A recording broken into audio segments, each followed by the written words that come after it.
待会儿保释了就没事。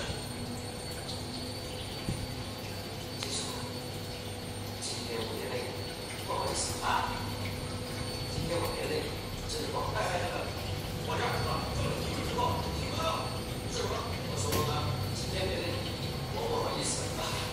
没事没事，要不是当年在棉花厂一棍把我打醒了，我现在在香港不知道干什么。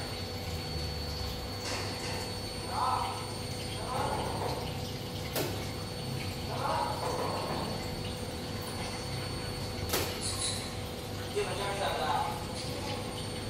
我首先动活伤人，被我们两个解决了，你幸亏那天去帮着了。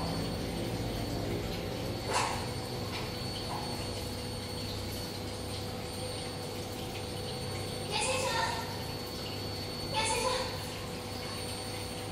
严先生，怎么走的？你别为了我老公，我走过去，如果钱保释他。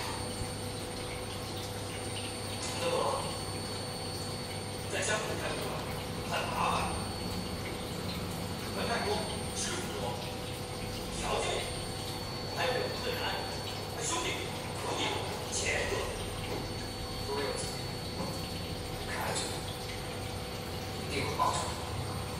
这就是把他给浪砸了，把他给全部弄死。说这种话，那跟他们有什么区别？